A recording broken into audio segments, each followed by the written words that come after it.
औज़ु बिल्लाहि मिनश शैतानिर रजीम बिस्मिल्लाहिर्रहमानिर्रहीम अल्हम्दुलिल्लाहि रब्बिल आलमीन वस्सलातु वस्सलामु अला सय्यिदिल अंबियाइ वल मुरसलीन व खातमन नबिय्यीन अल्लाहुम्मा सल्लि अला मुहम्मदिन व अला आलि मुहम्मदिन बिअददि कुल्लि ज़र्रतिन मिअता अल्फ़ मर्रतिन व बारिक व सल्लिम। मुअज़्ज़ज़ नाज़रीन, अस्सलामु अलैकुम व रहमतुल्लाहि व बरकातुहू। जाज़ब पब्लिकेशंस में खुश आमदीद। मैं मोहम्मद सईद जाज़ब आपकी खिदमत में हाज़िर हूँ। तालीमुल कुरान का सिलसिला जारी है और मैं आपकी खिदमत में सूरह बकरा की तफ़सीलात व तशरीहात पेश कर रहा हूँ। आज की नशिस्त में सूरह बकरा की आयत नंबर 111 और 112 शामिल हैं। यहाँ अल्लाह ताला का इरशाद है, वक़ालू लन यदखुलल जन्नत इल्ला मन कान हूदन औ नसारा तिल्का अमानियुहुम कुल हातू बुरहानकुम इन कुंतुम सादिकिन बला मन अस्लम वजहहु लिल्लाहि व हुवा मुहसिनुन फलहु अज्रुहु इंदा रब्बिह वला खौफुन अलैहिम वला हुम यहज़नून। और वो कहते हैं कि कोई शख्स जन्नत में न जाएगा सिवाय इसके कि वो यहूदी हो या फिर नसरानी। ये उनकी तमन्नाएं हैं। इनसे फरमा दें, आप दलील पेश करो, अपनी दलील पेश करो अगर तुम अपने इस दावा में सच्चे हो। बल्कि जिसने भी अपने आप को अल्लाह के सामने झुका दिया और वो मुखलिस भी हुआ तो उसके लिए ही है उसका अजर उसके रब के पास। ऐसे लोगों को ना कोई खौफ होगा और ना ही वो गमगीन होंगे। नाजरीन, गुमराह लोगों का हमेशा से वतीरा रहा है कि वो अपनी गुमराही का कोई ना कोई जवाब ढूंढ लेते हैं और फिर अपने आप को हक पर समझने लगते हैं। आलम गैब में अपनी कामयाबी के दावे करते हैं और यहाँ तक कहने लगते हैं कि इनके अलावा हरगिज़ किसी और मज़हब वाले जन्नत में नहीं जाएंगे। गोया जन्नत सिर्फ उनके लिए ही है। इस बात में सबसे आगे नसारा और यहूद हैं। नसारा ने तो अजीब मंतक गढ़ लिया कि हज़रत ईसा अलैहिस्सलाम ने अपना खून देकर अपने मानने वालों को गुनाहों का कफ़ारा अदा कर दिया है, इसलिए अगर वो गुनाह वगैरह भी करते हैं तो हज़रत ईसा अलैहिस्सलाम क़यामत के दिन जन्नत के दरवाजे पर खड़े होंगे और उन्हें बख्शवा कर जन्नत में ले जाएंगे। ईसाइयों का ये अकीदा यहूद के इस प्रचार के मुकाबला में था कि वो खाल के कौनो मकान के महबूब तरीन बंदे हैं और खुदा उन्हें किसी भी सूरत जहन्नम में नहीं जाने देगा। वो तो अपने आप को अल्लाह ताला के बेटे समझते थे। पारा नंबर 6 सूरतुल माइदा आयत नंबर 18 में इरशाद बारी ताला है, वक़ालतिल यहूद वन नसारा नहनु अब्नाउल्लाहि व अहिब्बाहु कुल फलिमा युअज़्ज़िबुकुम बिज़ुनूबिकुम बल अंतुम बशरुम मिम्मन खलक। यहूद और नसारा दोनों कहते हैं कि हम तो अल्लाह ताला के बेटे और उसके लाडले हैं। आप सल्लल्लाहु अलैहि वसल्लम उनसे पूछिए कि आज तुम्हें तुम्हारे गुनाहों का अजाब नहीं होगा, बल्कि तुम बाकी मखलूक की तरह ही तो बशर हो। इस सिलसिला में पहले भी गुफ्तगू हो चुकी है, जबकि आयत नंबर 80 की तफसील मैंने आपके सामने पेश की थी। कुल हातू बुरहानकुम, उनको फरमा दें कि तुम्हारे पास कोई दलील है तो ले आओ। बुरहान का मानी है रोशन और वाज़े दलील, दलील कती, हुज्जत, गवाही जो झुटलाई ना जा सके। अल्लामा रागिब रहमतुल्लाह अलैह कहते हैं कि बुरहान से मुराद वो दलील है जो हर हाल में हमेशा सच्ची हो, रोशन और सच्ची दलील जो बिल्कुल जाहिर हो। हजरत अबुल आलिया मुजाहिद सुदी और रबी बिन असद रहमतुल्लाह अलैह फरमाते हैं कि इससे मुराद हुज्जत है। हजरत कतादा रज़ी रहमतुल्लाह अलैह फरमाते हैं कि इससे मुराद गवाही है, यानी सच्ची गवाही। इन कुंतुम सादिकीन, अगर तुम अपने इस दावा में सच्चे हो कि तुम्हारे अलावा कोई जन्नत का हकदार नहीं है और तुम ही अल्लाह के महबूब और लाडले हो, तो अपने हक में कोई ऐसी दलील लाओ जो वाज़े, रोशन और सच्ची हो, जिसको झुटलाया ना जा सके। लेकिन ऐसी कोई बात है ही नहीं, तुम ऐसी कोई दलील नहीं ला सकते। और इसका साफ मतलब यह है कि तुम झूठ बोलते हो, इफ्तरा, पर्दाजी करते हो, मन घड़त और गुमराह कुन बातें करते हो। अल्लाह ताला को पता है कि किसी के पास भी शिर्क की तायीद में कोई दलील नहीं हो सकती। पारा नंबर 18 सूरतुल मोमिनून आयत नंबर 117 में इरशाद बारी ताला है, वमन यदु मअल्लाहि इलाहन आखर ला बुरहान लहू बिही, और जो कोई पूछता है अल्लाह के साथ किसी दूसरे माबूद को, उसके पास कोई दलील नहीं है। मजहब को जिसमें हमेशा दलील को दुश्मन और हरीफ समझा जाता था, इल्म अकल और दलील बुरहान की रूह से पेश करना और मनवाना कुरान करीम ही की खुसूसियत है। कुरान करीम अपने दावे को इल्म बसीरत और दलील बुरहान की रूह से मनवाता है। नाज़रीन, अल्लाह ताला के यहाँ ज़्यादा महबूब कौन है?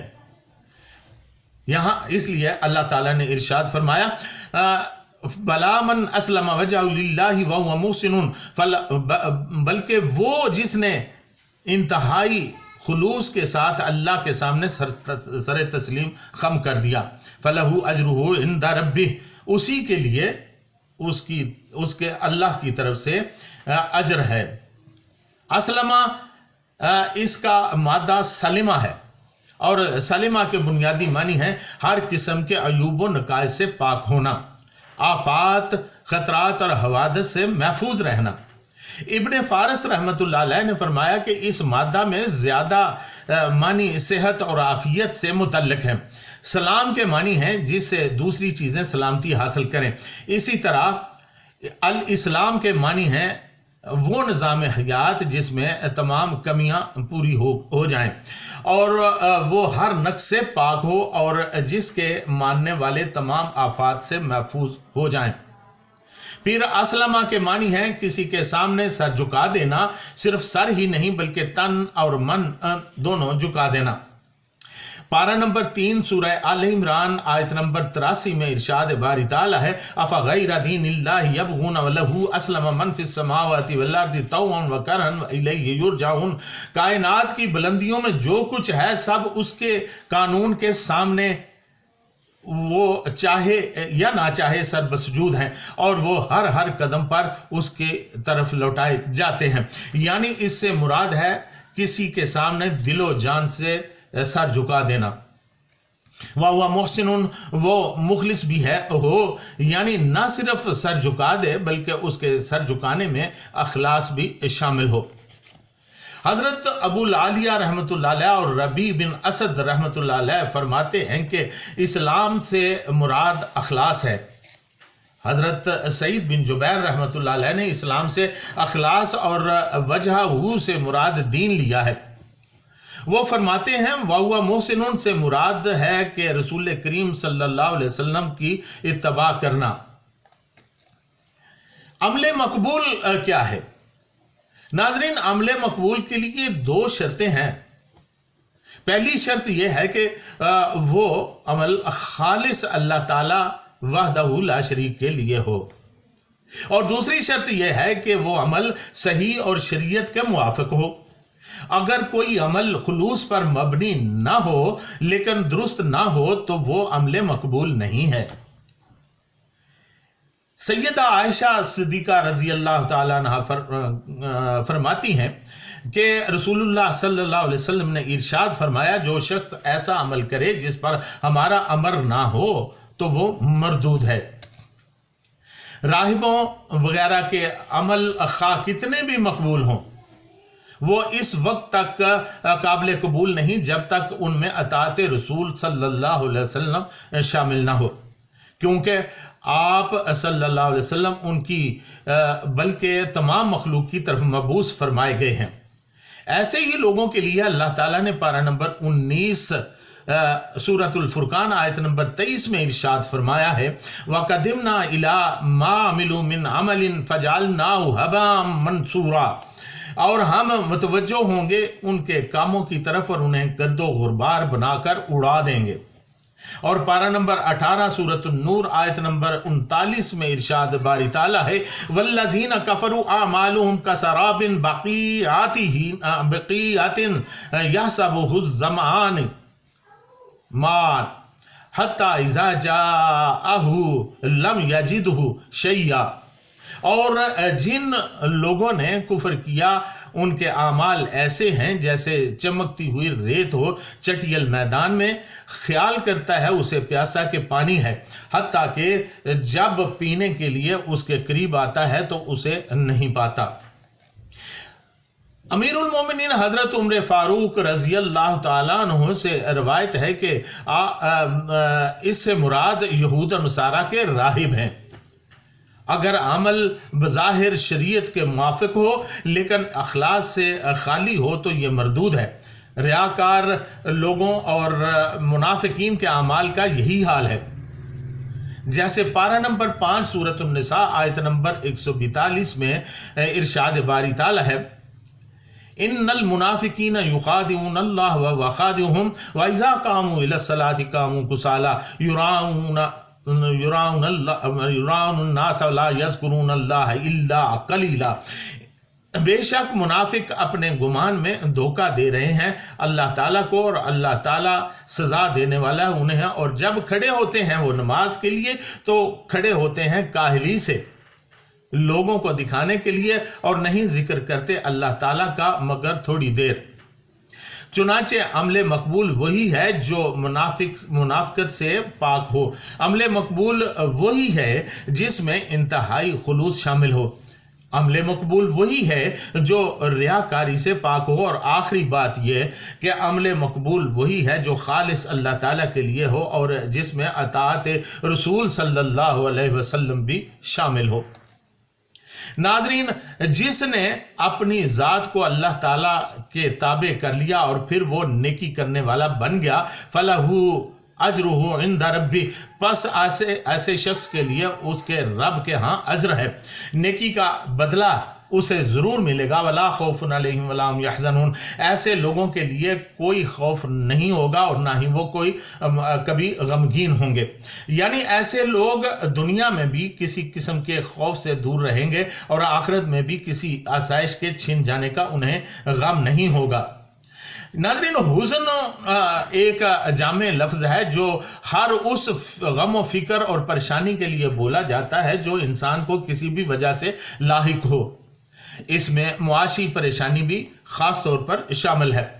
علامہ راغب رحمۃ اللہ علیہ فرماتے ہیں کہ قرآن کریم میں جہاں لا تحزن یا لا تحزنوا کہا گیا ہے، اس سے مراد یہ نہیں کہ تم فکر مت کرو، اس لیے کہ فکر پر انسان کا اختیار نہیں ہوتا، بلکہ اس سے مقصود یہ ہے کہ ان اسباب کو مت پیدا ہونے دو جن سے حزن پیدا ہوتا ہے۔ یہ چیز معاشی فارغ البالی اور مرفع الحالی سے پیدا ہوگی، کیونکہ حزن کے معنی معاش سے پیدا ہونے والی پریشانی کے ہیں۔ خوف اس پریشانی کو کہتے ہیں جو کسی متوقع خطرہ سے پیدا ہو، یعنی اس کا تعلق مستقبل میں واقع ہونے والے حادثات سے ہوتا ہے۔ جب ان معنی کے مقابلہ میں حزن کا استعمال ہو تو اس سے مراد وہ غم ہوتا ہے جو اس حادثہ کی وجہ سے ہو جو گزر چکا ہے۔ کسی نقصان سے پہلے جو کیفیت ہوتی ہے وہ خوف ہے، اور کسی نقصان کے بعد جو کیفیت پیدا ہوتی ہے وہ غم ہے۔ جس اجر عظیم کی اللہ تعالیٰ رب العزت نے بات کی ہے وہ یہی ہے، جنت مل جانے کے بعد بھوک، پیاس، لباس اور مکان کے لیے کسی کو جگر پاش مشقت نہیں اٹھانا پڑتی، اور نہ ہی جنت کی آسائشوں سے کسی کو محروم رکھا جائے گا۔ اس کے ساتھ ہی اجازت چاہوں گا، وَمَا عَلَيْنَا إِلَّا الْبَلَاغُ الْمُبِينُ۔